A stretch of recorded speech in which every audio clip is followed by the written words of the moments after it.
Released February 14th, 2020, Sonic the Hedgehog features the Blue Blur, played by Ben Schwartz, on the big screen for the first time. Nobody could be blamed for having any skepticism about this movie after seeing the absolutely atrocious original design for Sonic. It made most people feel the film would be a low-effort cash grab, and the entire internet bullied Paramount into changing the design, hiring Tyson Hesse to redesign Sonic, causing the release date to be pushed back 3 months from the original November release date. While the movie certainly isn't amazing by any means, it's a nice surprise seeing how many different references to the games there were, with even an inclusion of the well-known Sanic, or the Blue Devil as it's referred to in this. Typically, live-action comedies that rely heavily on small, cute CGI mascots don't have a great standing among critics, but Sonic the Hedgehog is helped greatly by the charming personality of this version of Sonic. It's kind of something like Dune that works much better with a sequel to allow the first film to fully explore the characters and how they interact with each other, and then have the second film test and challenge them. This does leave the plot paper thin, however, but the short sequence with Baby Sonic and Longclaw at the beginning does show this world can have an expansive universe. After the aforementioned Baby Sonic part, Sonic is transported to a small town in Montana, Green Hills. He spends most of his adolescence living in a cave and making parasocial relationships with the citizens. And while on a baseball field, Sonic runs away his sadness, I guess? I don't know. And he accidentally creates an electromagnetic blast. And the US government attempts to track down the source of the blast, enlisting Dr. Robotnik, played by Jim Carrey, to find and capture Sonic. But Sonic isn't alone anymore. Through admittedly contrived circumstances, he's joined by a human sidekick of sorts, the local sheriff Tom Wachowski, played by James Marsden. Sonic convinces Tom to help take him to San Francisco to retrieve the rings that Sonic dropped after being shot by a tranquilizer.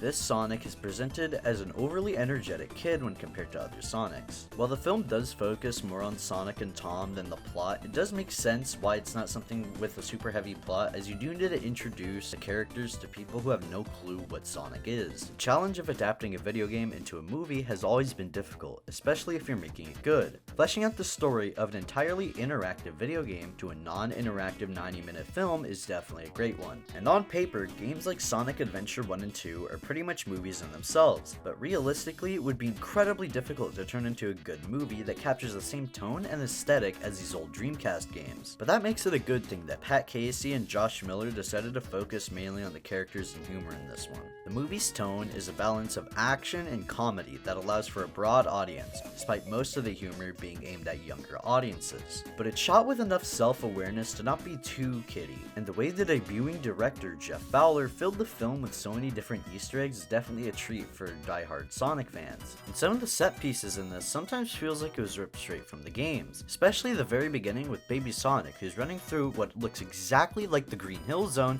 from Sonic Generations, and some of the action sequences really show how much Fowler and his team love the franchise. Jim Carrey's performance as Dr. Robotnik in this movie is incredible. Every scene with him is so good, and his wacky expressions definitely make this rendition of Dr. Robotnik one of the best. As most people's idea of a real-life Dr. Robotnik / Eggman would be the one from Sonic 06, who is the polar opposite of this Robotnik. This one shows the more goofy side of him, and is definitely the main highlight of this movie, and I'm hoping we see a lot more of this in the second film. Product placement in this film is both good yet very apparent, with Olive Garden being featured twice and Zilla just kinda awkwardly being shoved in. It can be jarring, but it's not as bad as it could have been. And yet, despite the missteps, Sonic the Hedgehog gets enough right and shows how appealing the world of Sonic is that hopefully the sequel is much better than the first one, with the film team clearly taking the criticism from this and using it for Sonic the Hedgehog 2, which seems to be much more plot-oriented, with an absolutely huge scale and more fantastical elements like the Chaos Emeralds or the Master Emerald. We still don't know. And Paramount is obviously very confident in this, with all the billboards and advertisements all over the place. It will definitely be a huge step forward with the idea of video game movies,